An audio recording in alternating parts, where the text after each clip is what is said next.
Assalamualaikum warahmatullahi wabarakatuh. Kami dari kelompok 5 akan mempresentasikan kriptografi AES atau Advanced Encryption Standard. Kelompok kami beranggotakan Ifat Zikra, Ibrahim Bintang, Ivano Valentino, dan saya sendiri, Raffi Andi Normansyah. Next, yang pertama saya akan menjelaskan sejarah singkat dan pengertian dari AES. Sejarah singkatnya yaitu AES dikembangkan sebagai pengganti algoritma DES atau Data Encryption Standard yang sudah tua dan memiliki kelemahan keamanan. AES pertama kali diterbitkan sebagai standar federal pada tahun 2001. Untuk pengertian AES adalah algoritma simetris yang berarti kunci yang sama digunakan untuk enkripsi dan dekripsi data. Tujuan utama AES adalah mengubah data asli atau plain text menjadi data terenkripsi atau ciphertext, sehingga hanya penerima yang memiliki kunci yang benar dapat mendekripsi data tersebut. Next.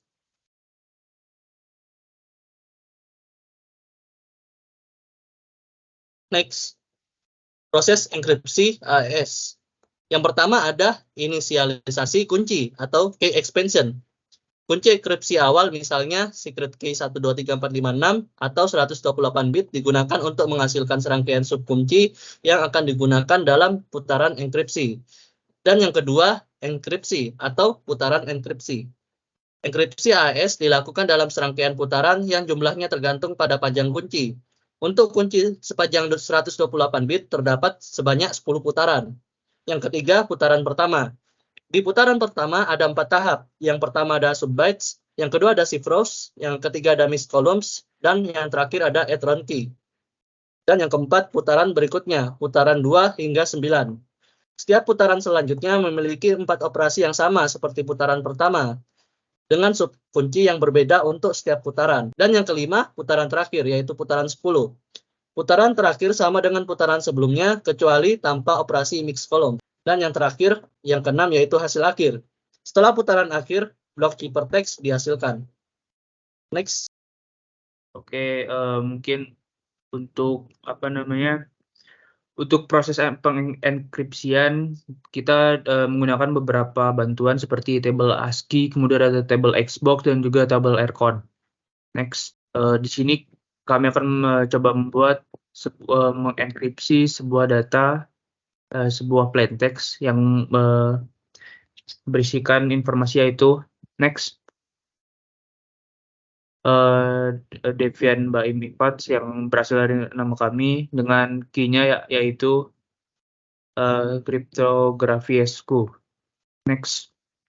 Nah, sebelumnya si plain text ini kita menggunakan tabel ASCII untuk merubah si dari plain text, misalkan huruf D ini kita cari di ASCII table, dia itu ada di heksadesimal adalah angka 44. Nah, kita buat tabel 4 kali 4, kemudian kita masukkan yang dari tabel ASCII tersebut bilangan heksadesimal yang sesuai plain text kita. Misalkan D itu 44, kemudian dilanjutkan ke bawahnya E itu 45 dan seterusnya. Next, hal yang sama pun kita buat terhadap cipher key-nya. Kita buat matriks 4 kali 4 lalu dicari dari tabel ASCII-nya. Setelah itu untuk sebelum memulai enkripsi kita harus menentukan penginisialisasikan kunci. Nah, kita menggunakan initial round dengan cara mengeksorkan plain text dan juga cipher key. Kita ambil contoh dari plain text-nya 44 dan dari cipher key 4B. Pertama kita ubah dulu si heksadesimal ini menjadi biner. Kita contohnya 44 menjadi binernya itu 0100 0100. Kemudian si 4B 0100 kemudian 1011. Kita eksorkan keduanya dan didapatlah hasil biner yaitu 0000 1111. Nah, biner ini kemudian kita ubah menjadi bilangan heksadesimal. Kemudian untuk initial round ini harus sesuai dengan per baris dan per kolomnya. Baris 1 kolom 1 dengan baris 1 kolom 1 di cipher key, Kemudian baris 2 kolom 2 plain text kita XOR-kan dengan baris 1 kolom 2 zipper key dan selanjutnya. Oke, next. Nah, kemudian kita masuk ke pemanggilan kunci. Oke, next.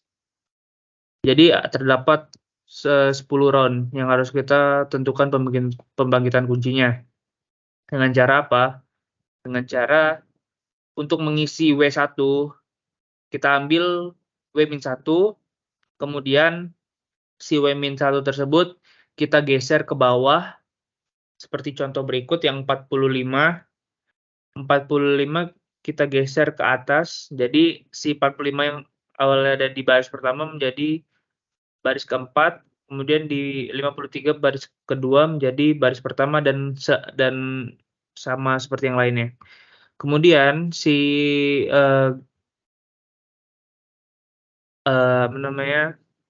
baris yang sudah kita ubah tadi, kita gunakan S-box untuk mencari nilai terbarunya. Nah, didapat dari S-box tersebut ED, B3, FC, dan 6E. Kemudian hasil baru tersebut kita XOR-kan dengan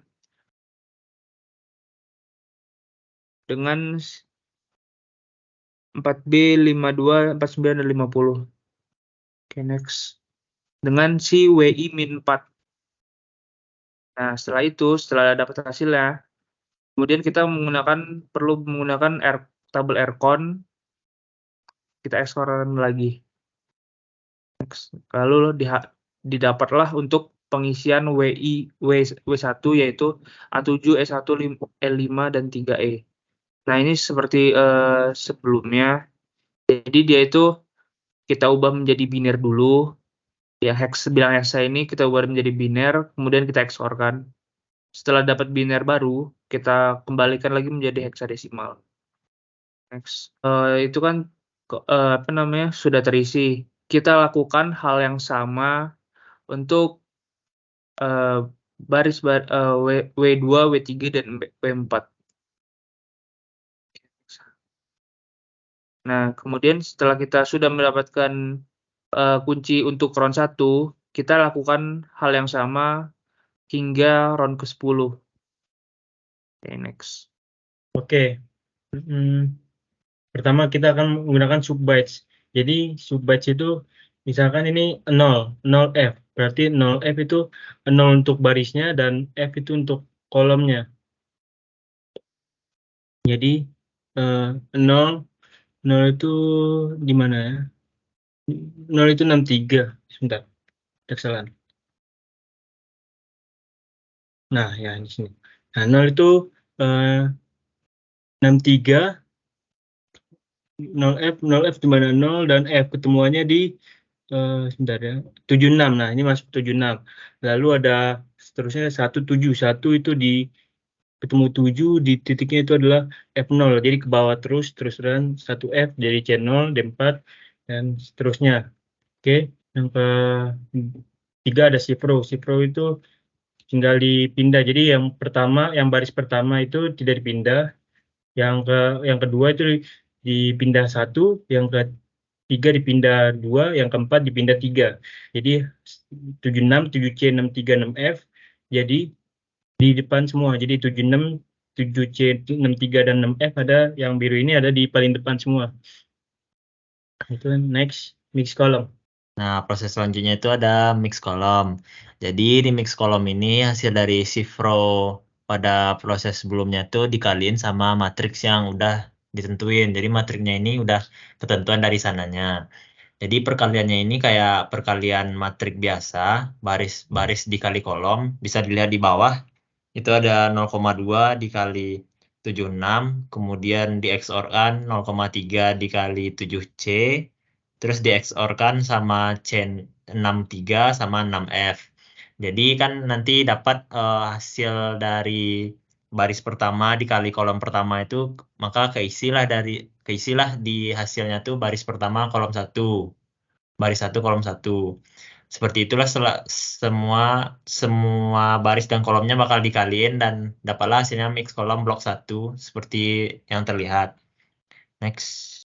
Nah, proses selanjutnya itu ada add round key. Jadi hasil dari proses pembangkitan kunci pada initial round tadi itu bakal dipakai di proses enkripsi add round key.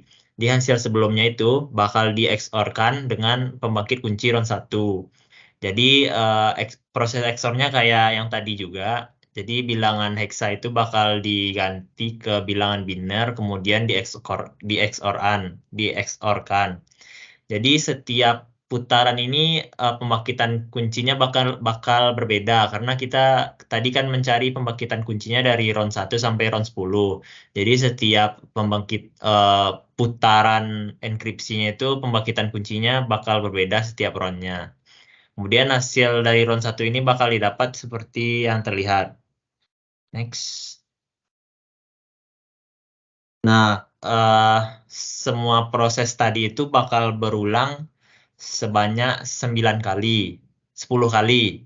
Tapi pada proses pengulangan yang ke-10 itu tidak termasuk round mix column. Dan setelah putaran ke-10 maka didapatlah hasil enkripsi berupa ciphertext seperti yang terlihat. Kemudian masuk pada sesi tanya jawab. Oke, Baik, kelompok di sesi 1. pertanyaan Oke, yang next. kelompok pertama, siapa saja orang atau aplikasi yang menggunakan kriptografi AES? Mungkin bisa dijawab oleh teman saya. Ya, saya yang bakalan jawab kelompok 1. Kelompok siapa saja atau orang aplikasi yang menggunakan kriptografi AES. Kriptografi AES itu biasa dipakai untuk aplikasi pesan instan seperti WhatsApp, Instagram, dan juga Telegram. Itu sih. Jadi yang pakai yang pesan-pesan instan yang bakalan dienkripsi. Untuk kelompok 2 akan dijawab sama teman saya.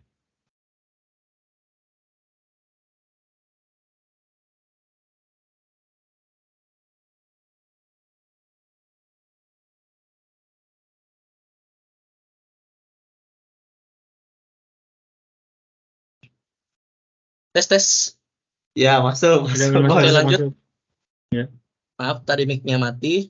Nah, untuk kelompok 2, bagaimana AES digunakan dalam berbagai aplikasi seperti keamanan data komputer dan telekomunikasi? Jadi jawabannya yaitu AES digunakan secara luas dalam berbagai aplikasi keamanan data komputer dan telekomunikasi karena keamanan dan efisiensinya. Berikut beberapa cara di mana AES digunakan. Yang pertama pada keamanan pada komputer, yaitu bisa ambil contoh dari keamanan email. AES sering digunakan untuk mengenkripsi email dan lampiran, sehingga hanya penerima yang sah yang dapat membacanya. Dan contoh di komunikasi telekomunikasi ada di VPN atau Virtual Private Network, yaitu AES digunakan dalam protokol VPN untuk mengenkripsi lalu lintas data yang dikirimkan melalui jaringan, memastikan privasi dan keamanan komunikasi antara titik-titik jarak jauh.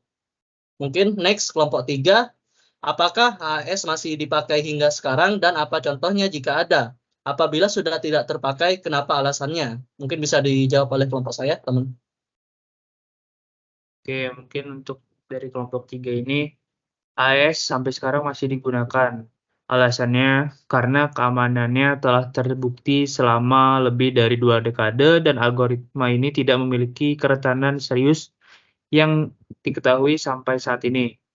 Mungkin untuk beberapa contoh penggunaan AES seperti penenkripsian data saat ditransmisikan melalui koneksi HTTPS pada situs web dan aplikasi web yang aman. Kemudian yang kedua, enkripsi data yang disimpan di dalam penyimpanan fisik maupun online seperti penyimpanan cloud. Oke, next. Oke, untuk kelompok 4, saya yang bakalan jawab kenapa panjang kunci AES variatif. Panjang kunci AES variatif karena itu semakin panjang bitnya, itu bakalan enkripsi yang dihasilkan bakalan semakin kompleks. Kalau misalkan 128, yang 128 paling kecil, Dan 128, 192, dan 256 itu 3 variatifnya. Mungkin untuk kelompok kelompok 6 silakan dijawab sama teman saya. Baik, kelompok 6. Apa kelemahan dan potensi serangan yang mungkin terhadap AES dan bagaimana keamanan informasi terus mengembangkan metode perlindungan yang lebih kuat terhadap serangan tersebut? Nah, mungkin untuk kelemahan dan potensi serangannya mungkin saya bisa ambil contoh dari serangan brute force yang melibatkan mencoba semua kombinasi kunci ini yang mungkin sampai kunci yang benar ditemukan. Dan ukuran kunci AES yang lebih besar mengurangi potensi serangan brute force. Tetapi dengan komputasi yang semakin kuat, serangan ini masih merupakan ancaman. Mungkin bisa saya tambah satu contoh lagi, yaitu serangan ciphertext only. Nah, di dalam serangan ini, penyerangan hanya memiliki akses ke teks terenkripsi dengan menggunakan analisis statistik atau teknik kriptoanalisis lainnya. Mereka mencoba mengungkap isi pesan asli. Dan untuk bagaimana keamanan informasi terus mengembangkan metode perlindungan yang lebih kuat terhadap serangan tersebut, yaitu yang pertama itu peningkatan panjang kunci. Menggunakan kunci AES yang lebih panjang dapat membuat serangan brute force lebih sulit dan tidak praktis. Nah, dan ada satu lagi yaitu implementasi yang aman. Melakukan implementasi AES dengan benar dan aman di dalam perangkat lunak atau perangkat keras adalah kunci untuk menjaga keamanan informasi. Selanjutnya, pertanyaan kelompok 7. Bagaimana pengaruh pemilihan panjang kunci AES terhadap tingkat keamanan enkripsi teks ASCII? Dan apakah terdapat hubungan linear antara panjang kunci yang digunakan dengan keamanan enkripsi teks ASCII? Mungkin akan dijawab oleh teman kelompok saya. Ya, seperti kita bikin password, kalau semakin panjang maka itu bakal semakin aman. Jadi panjang kunci AES ini ada 3 sih, panjangnya itu berbeda-beda. Ada yang 128 bit, 192 bit, dan 256 bit. Dan setiap panjang ini bakal mempunyai beda-beda putarannya. Jadi ada yang 10 putaran, 14 putaran, 16 putaran. Jadi semakin panjang kunci dari AES ini, maka keamanannya tuh bakal semakin kuat gitu. Jadi karena keamanan semakin kuat, maka penyerang ini bakal sulit untuk melakukan serangan brute force. Kemudian kalau masalah hubungan linear, ada hubungan linear sih. Karena semakin panjang kunci enkripsi AES ini, maka akan keamanannya itu bakal meningkat gitu. Jadi secara signifikan meningkatkan keamanan. Karena untuk mencari kuncinya itu bakal lebih susah gitu. Next. Kelompok 8. Ya. Jika plain text dan cipher key jumlahnya tidak sama, bagaimana cara enkripsinya? Sebenarnya plain text sama cipher text ini harus sama ya di algoritma AES ini. Tapi kalau misalnya itu tidak sama, jadi ada cara teknik khusus, namanya tuh padding. Jadi di padding ini bakal menambahin 0 di belakang dari kuncinya, kalau misalnya kuncinya tuh kurang gitu. Atau plain text-nya tuh kurang, maka bakal ditambahin padding 0 gitu di belakangnya. Oke. Oke, mungkin sudah terjawab ya dari pertanyaan setiap kelompok. Mungkin bisa terjawabkan dengan baik dan berguna jawabannya. Apabila jawabannya tidak bisa diterima, mungkin bisa bertanya ke kelompok kita. Mungkin saya tutup saja presentasi kali ini. Kurang dan lebihnya mohon dimaafkan. Wassalamualaikum warahmatullahi wabarakatuh.